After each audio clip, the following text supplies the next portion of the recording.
What's going on, guys? It's Luke here, going to run through this trade recap of this one trade today that we took on ES. As you can see, we took a loss today.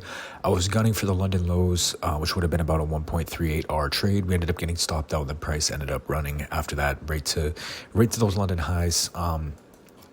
Nothing crazy today to get into. We'll get through this quick. So let's put price back over here. So coming into the market today, on the 4-hour, we're still trending upwards. We'd obviously taken out all-time highs. We had a retracement back.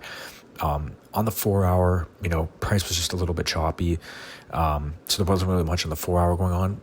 On the hourly, we had this bullish S&P from the pre-market. So as you can see, ES had already swept those lows and NQ had made a higher low. NQ failed to sweep that Asia low. So this was something that was giving us an idea going into market open today.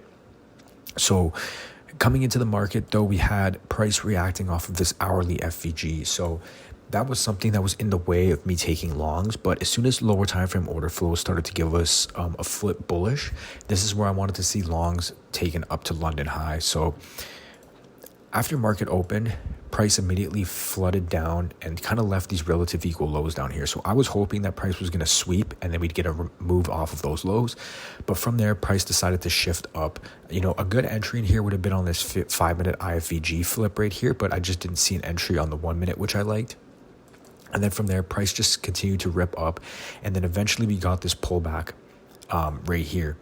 And on the 15-minute, this is exactly where I started to look right here. So on the 15, our 15-minute was in bullish order flow. We had that higher time frame SMT. At this same time, NQ had already swept out the London highs.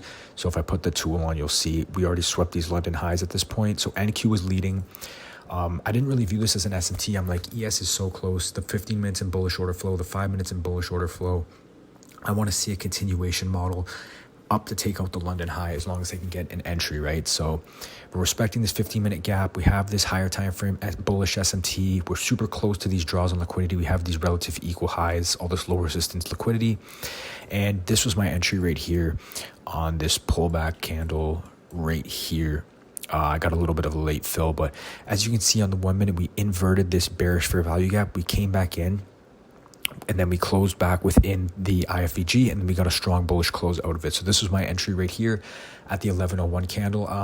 Normally, I don't like to trade at 11, but I like this setup. I mean, we're respecting bullish order flow on the 15 and the 5 minute. We still have that S&T intact. We're super close to London high. We're pushing up. We're clearly in bullish order flow. 1 minute just inverted a fair value gap. We got a retest. Nice bullish close. So this was my entry right here.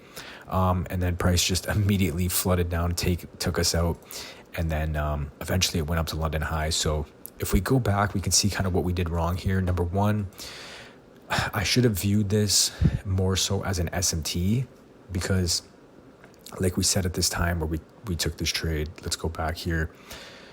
We see that NQ or ES hasn't taken out these draws, but NQ has. So we could have looked at this kind of like a 15-minute bearish SMT.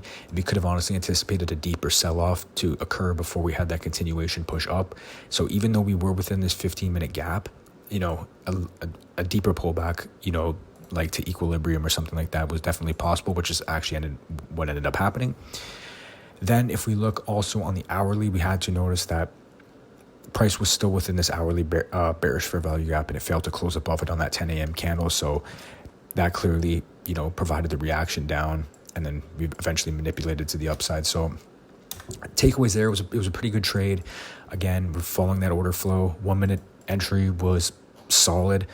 Only thing was that we were still respecting this hourly bearish FVG, and then we could have looked at this as a higher time frame SMT for price to push lower before it wanted to continue up. But yeah, not a bad trade, but not a great way to end the week, but not a bad week overall. But we'll be back. I think we have a lot of news next week. We're gonna get out into that and the outlook, which I'll upload on Sunday. I'm gonna work on that tomorrow, but that's gonna wrap it up for me, guys. Hope you guys enjoyed this one. Until the next one, give me a like, subscribe, comment on the video, follow me on Twitter, link in the description if you guys want to support the channel. Until the next video, I'll see you guys then. Peace.